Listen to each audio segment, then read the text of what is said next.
పల్నాడు జిల్లా నకరికల్లు మండలం కేంద్రమైన నకరికల్లులో మాకు అన్యాయం జరిగింది అంటూ గేరా ఆదం తన స్థానాన్ని కబ్జా చేశారంటూ సోషల్ మీడియాలో వైరల్ అవుతున్న వీడియోకి స్పందించి నకరికల్లు ఎంఆర్ఓ కె పుల్లారావు మాట్లాడుతూ మాకు స్పందనలో వచ్చిన దాని ప్రకారం మా సిబ్బంది స్థలం దగ్గరికి వెళ్లి రిజిస్టర్ ప్రకారం ఎవరి వాళ్ళకి సర్వే చేసి రాళ్లు పాతి ఇరువురికి దారి చూపించడం జరిగింది. గేరా ఆదం నేలటూరి వెంకటేశ్వర్లు స్థలానికి దారి ఇవ్వకపోతే తక్కువ రేట్లో మెమో తీసుకువచ్చామని స్వార్థంతో ఇదంతా చేస్తున్నారని తెలియజేశారు. నా పేరు కోటమ్మ, మాది నగరికల్లు.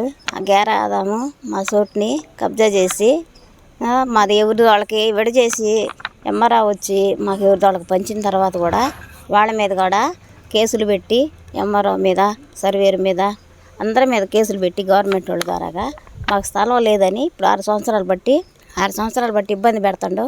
కానీ మేమందరం పసిపిల్లలు, మా పిల్లలు అయినా కానీ మేము అద్దెకుంటున్నాం. మా చోటుకి ఇంత బట్టికి ఏమీ లేకుండా కూడా చేయాలని ఇప్పుడు ఆదాము అలా డిమాండ్ చేస్తున్నాం మా మీద. నేలటూరు కుమారి. నాకు పిడుగురాళ్ళ రోడ్లో స్థలం ఉంది 6 సెంట్లు. మా స్థలానికి గేరా ఆదాం అనే ఆయన అడ్డుపడి మాకు స్థలం లేదంటూ బాట లేదంటూ మమ్మల్ని చాలా నానా ఇబ్బందులకు గురి చేసి ఇబ్బందులు చేశాడు. ఎంఆర్ఓ గారికి ఏఆర్ఓ గారికి మేము అర్జీ పెట్టుకుంటే వచ్చి మా స్థలానికి బాట తీసి ఫెన్సింగ్ వేసి రాళ్ళు బాతెళ్ళాడు. అయినా కూడా మీకు స్థలం లేదని ఎంఆర్ఓ గారి మీద ఏఆర్ఓ గారి మీద కేసులు పెట్టి నోటీసులు పంపించి మేము చచ్చిపోతాము, మేము మందుబాట్లు తెచ్చుకున్నామని చెప్పి బెదిరిస్తున్నారు. నా పేరు గేరా ఆదాము, మాది నగరికల్లు గ్రామము. మాకు 12 సెంట్లు స్థలం ఉన్నది. ఆ స్థలము నేలటూరి వెంకటేశ్వర్లు నేతను 3 సెంట్లు కబ్జా చేశాడు. ఆ కబ్జా చేసి ఎంఆర్ఓ గారి దగ్గరికి వెళ్ళి మాకు నోటీసులు ఇప్పించి మమ్మలను భయభ్రాంతులకు గురి చేస్తూ ఎంఆర్ఓ గారు, వారి సిబ్బంది అయినటువంటి ఆర్ఐ గారు, విఆర్ఓ గారు, గ్రామ సర్వేరు, మండల సర్వేరు వీరందరూ కూడా 29వ తారీఖు మా స్థలంలోకి వచ్చి మమ్మలను బెదిరించి మాకు వ్యతిరేకమైనటువంటి వెంకటేశ్వర్లకు దాన్ని అప్పగించడం జరిగింది. ఇది ఆల్రెడీ కోర్టులో కేసు నడుస్తున్నది. అయినా కానీ ఎంఆర్ఓ గారు దాన్ని లెక్క చేయకుండా, వారి సిబ్బంది లెక్క చేయకుండా కంచె వేసి మా స్థలం అంతా కూడా ఆక్రమించుకోవడం జరిగింది. ఎంఆర్ఓ గారు, వారి సిబ్బంది మాకు న్యాయం చేయకపోతే ఈ పురుగు మందు తాగి మేము ఆత్మహత్య చేసుకోవాలనుకుంటున్నాము. వారు ఏమంటున్నారంటే నారా లోకేష్ గారి ఆఫీస్తో మాకు సంబంధాలు ఉన్నాయి కాబట్టి మీరు మమ్మల్ని ఏం చేయలేరని మాకు మా సమస్యకు పరిష్కారం చూపించట్లేదు. కాబట్టి ఈ పురుగు మందు తాగి మేము చనిపోవటానికి సిద్ధంగా ఉన్నాము. మా కుటుంబానికి ఏది జరిగినా కానీ, ఏ చిన్న సంఘటన జరిగినా దానికి బాధ్యులు ఎంఆర్ఓ గారు, వారి సిబ్బంది మాత్రమే. నేను నకరికల్లు తహసీల్దార్గా పనిచేయుచున్నాను. నకరికల్లు మండలంలో నకరికల్లు గ్రామం నుంచి పిడుగురాళ్ల గ్రామం వెళ్ళే రోడ్లో ఎస్సీ కాలనీ సమీపంలోని గేరా ఆదం వాళ్ళ మేనల్లుడు నేలటూరి వెంకటేశ్వర్ల మధ్య కొంచెం బాట వివాదం జరుగుతున్నది. గత 10 సంవత్సరాల నుంచి కూడా ఒక బాట వివాదం జరుగుతూ ఉంది. గేరా ఆదంకి వాళ్ళ డాక్యుమెంట్ ప్రకారం 12 సెంట్లు స్థలం ఉంది, ఇంటిని వేసిన స్థలం. అందులో ఇల్లు కూడా నిర్మించి ఉంది. దాని వెనక వైపు వాళ్ళ మేనల్లుడైనటువంటి నేలటూరి వెంకటేశ్వర్లు వాళ్ళకి 10 సెంట్లు స్థలం ఉంది. నేలటూరి వెంకటేశ్వర్లు బతుకు తెరువు కోసం కూలి పనుల నిమిత్తం హైదరాబాద్ వెళ్ళాడని చెప్పేసి విచారణలో మాకు చెప్పి ఉన్నారు.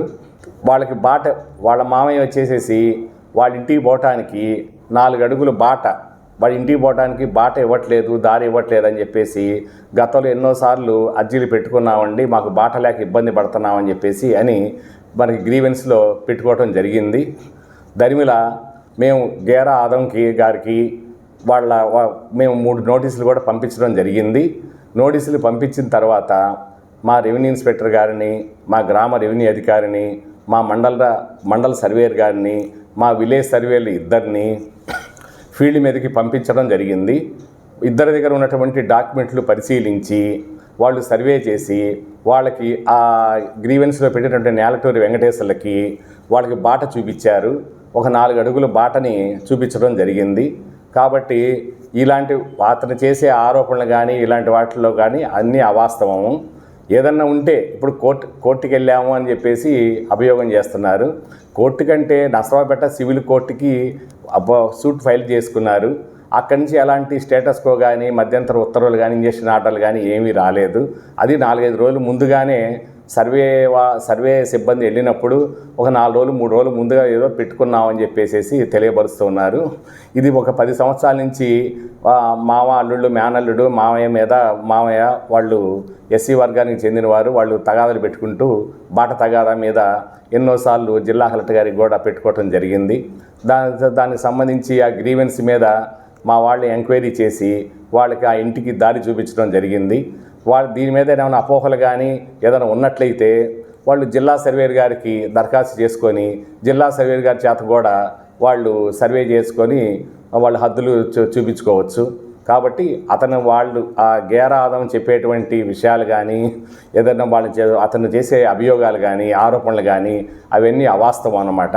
అతను ఏంటంటే ఇక్కడ మా విచారణలో మా ఆర్ఐ గారు విఆర్ గారు చేసిన విచారణలో అతనికి మేనల్లుడికి హైదరాబాద్లో ఉంటున్నాడు కదా, ఎక్కడో ఉంటున్నాడు, దారి లేకుండా కనుక చేసినట్టయితే అది ఇంకా ఎస్సీ కాలనీ కాబట్టి ఎవరు ఆ స్థలం కొనరు, ఆ స్థలాన్ని మాకే తక్కువ రేటుకి అమ్ముతారు అనేటువంటి దురుద్దేశంతో ఇలా చేశారని చెప్పేసి అక్కడ తెలియపరచడం జరిగిందని చెప్పేసి మాకు తెలియపరిచారు. కాబట్టి ఇలాంటి వాటిలో ఈ అపోహలు కానీ ఇలాంటి బెదిరింపులు కానీ చేయటం పద్ధతి కాదని కూడా నేను వారికి తెలియపరుస్తున్నాను.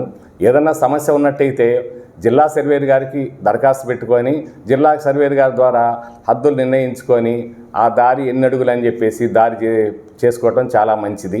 ఇలాంటి ఆరోపణలు చేయటం, అధికారుల మీద ఆరోపణలు చేయటం, అధికారులను దుర్భాషలాడటం సమంజసం కాదని చెప్పేసి నేను తెలియపరుచుకుంటున్నాను. కాబట్టి ఈ విషయంలో ఎలాంటి ఇది లేదు. అదంటే ఎలాంటి ఆరోపణలు కూడా అవాస్తవం అని చెప్పేసి నేను తెలియపరుస్తున్నాను. ఇట్లు తహసీల్దార్ నకరికల్ మండలం.